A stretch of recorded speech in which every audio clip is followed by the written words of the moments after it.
उद्देश्य हमारा गलत है। अभी पढ़ाई उद्देश्य नहीं है। अगर ठीक से उद्देश्य बन जाए पढ़ाई का तो कैसी बात करते हो। उद्देश्य में बहुत बड़ी ताकत होती है। हर कष्ट सहते हुए अपने उद्देश्य की पूर्ति में कदम नहीं लड़खड़ाते, जिसका उद्देश्य बन जाता है। उद्देश्य बन जाए तो ब्रह्मचारी हो, उद्देश्य ठीक हो, एक बार पढ़ लोगे, 1000 वर्ष अगर जीवित रहे कभी भी पूछ लो बात आ जाएगी उसके दिमाग में। अब नाना प्रकार की क्रियाओं से ब्रह्मचर्य का नाश करे, अपने उद्देश्य का नाश करे, तो फिर यही बातें होती जो आप कह रहे हो। कक्षा 9 पढ़े, व्याकरण नहीं पढ़े, शास्त्री नहीं पढ़े, कहीं दूसरी जगह ऐसे नहीं गए कि बैठ के सत्संग सुन के और सीख के बोल रहे हैं, तो भगवद आश्रित हो जाओ सब। अब आप खुद समझो ना हमारी बात को, आप खुद अपना नाश कर रहे हैं। ब्रह्मचर्य का नाश, वीर का नाश, जीवन का नाश है। ब्रह्मचर्य अगर सही है, आपने किसी तरह इधर उधर, तो ये प्रश्न ही नहीं रहेगा।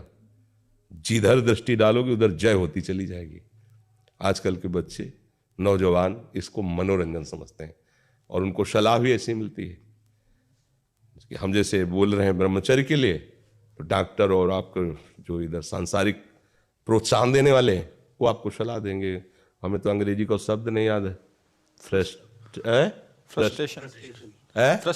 हाँ, यही जो स्टेशन कह रहे हैं गाड़ी स्टेशन से अलग कर दो तो बोले तुम बहुत शांत हो जाओगे और फिर अपने काम में देखो कैसा उपदेश दिया जा रहा है कि वो।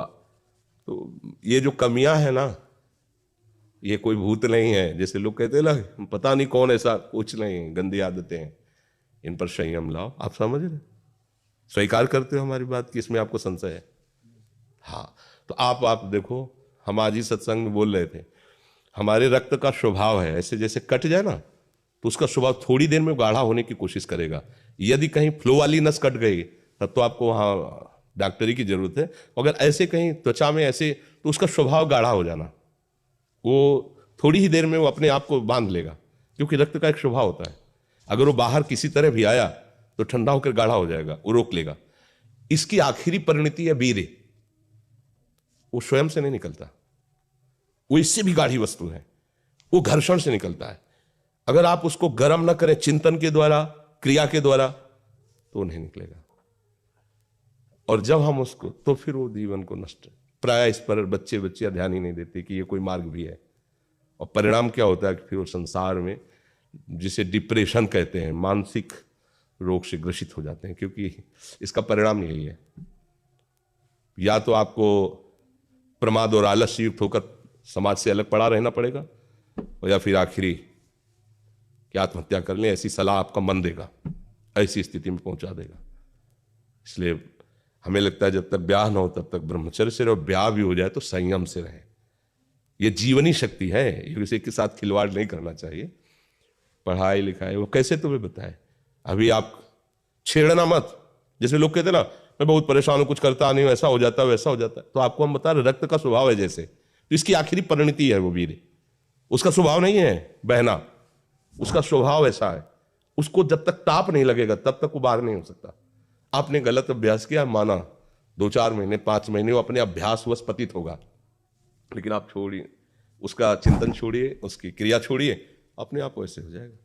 जैसे रक्त है, आप 1 महीने में देना शुरू करो, जो देने का नियत कितना, 100-200 ग्राम 500 ग्राम जो भी दिए, 300 जो भी आप दीजिए, हर महीने तैयार हो जाएगा।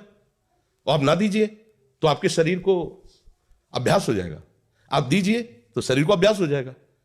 वो शरीर, अगर आप रोज 300, तो फिर क्या होगा, आप मर जाओगे। समझ रहे हो ना, ऐसे शरीर की क्षमता, जैसे डॉक्टर जन के देखते हैं तुम्हारी क्षमता नहीं खून देने की, चलिए, क्योंकि अगर निकाल लोगे क्षमता नहीं तो उसकी हानि हो जाएगी। हाँ, तुम्हारी क्षमता है, तुम्हारे अंग ठीक है, तुम स्वस्थ हो, महीने में ऐसा या जो समय अवधि सोचो, रक्त की आखिरी परिणति वो है वीर्य। और आप क्या कर रहे हैं, रोज कई बार, आपका परिणाम क्या होगा? अगर रोज वो खून निकाला जाए तो आदमी की हालत क्या हो जाएगी? खून की आखिरी परिणति है, अन्न रस जो हमने पाया उसकी परिणति धीरे धीरे परिवर्तित होते हुए मांस, मज्जा, रक्त, इनके वो आखिरी सप्तम धातु है वीर्य। और उसके साथ ऐसा खिलवाड़, कैसा जीवन होगा आपका? तो इस पर कोई विचार ही नहीं करता, समझता है ये तो केवल बाबा जियों का विषय। नहीं नहीं, आप मनुष्य शरीरधारी हो, आपको भी संयम से चलना है। और जब तक ज्ञान हो तब तक तो संयम से ही चलना चाहिए बच्चे बच्चियों को। तो गृहस्थी में अच्छे गृहस्थ बनेंगे जाकर, फिर उनकी हानि नहीं हो पाएगी उतनी। अब पहले से ही तो फिर अब वो पढ़ाई में मन कैसे लगे जब आपके पास पढ़ाई वाली सामग्री ही नहीं रह गई है। पहले क्या होता था, जैसे गुरुकुलों में स्मृति आपकी कमजोर हो रही है तो मेधा शक्ति बलवान करने के लिए ब्राह्मी उसको पिलाई जाती थी। ब्राह्मी है ये चीजें क्यों? क्योंकि उनमें इतनी शीतलता, उनमें पौष्टिकता है कि वो वीर का वर्धन करके वीर को रोकेंगी। खास बात उसमें होती थी। अब हम इस बात को ना समझ करके फ्रेंड बनाते हैं और वो विनाश का खेल खेलते हैं जो हमारी सारी सांसारिक और पारमार्थिक दोनों उन्नति का नाश कर देता है। अब उस प्रश्न का क्या उत्तर? अब उसके लिए क्या सलाह? आप सही ढंग से रहो, अच्छा खाओ पियो, थोड़ा व्यायाम करो, सबके प्रति पवित्र भाव, अभी आप आनंद में आने लगोगे। और जैसी आदतें आजकल हो रही, आनंद वाली तो है नहीं, ये तो पतन वाली ही है। चार दोस्त मिलते हैं, मदिरा पान करते हैं, गांजा और तो और क्या ड्रग्स फ्रग्स। अब आप बताओ क्या होगा? आप इतना विष डाल रहे हो अपने अंदर, इसलिए विषैली चीजें डाल रहे हो, ऐसी गंदी आदतें डाल, आपका जीवन क्या होगा? कैसा खिलवाड़ किया जा रहा है मनुष्य शरीर से, जबकि ये देव दुर्लभ देही है भगवत प्राप्ति, इसके साथ कैसा? तो बच्चों को ना तो सत्संग मिल रहा है, ना शास्त्र स्वाध्याय मिल रहा है, ऐसा ही संग मिल रहा है जो पतन का कारण। क्या हो रहा है? अच्छा, बहुत पढ़े लिखे हो और शराब पी के नाली के कीड़े की तरह पड़े हो, माता पिता का अपमान कर रहे हो, मन मानी बेविचार कर रहे हो, पढ़ाई लिखाई क्या हुआ? पढ़ा लिखा रहे भाई, विद्या तो वही जो विनय, पवित्रता, शालीनता, सभ्यता, नम्रता, ये तो सद्गुण विद्या में आज की रह नहीं रहे। पढ़े लिखे माता पिता को ऐसे डांट देते जैसे कोई नौकर से बात करता है। हम स्वतंत्र हैं। अरे विषयों के गुलाम तो कब स्वतंत्र हो गया? स्वतंत्र तो परमहंस जन होते हैं जिन्होंने इंद्रियों को अब जीत लिया और भगवद आनंद में मस्त हो, वो स्वतंत्र हैं। इंद्रियों के गुलाम तुम स्वतंत्र हो, जो विषय जब चाहता है तुम्हें गिरा, तुम स्वतंत्र हो। माता पिता, गुरु, शास्त्र, इनकी परतंत्रता स्वीकार करने वाला ही स्वतंत्र होता है।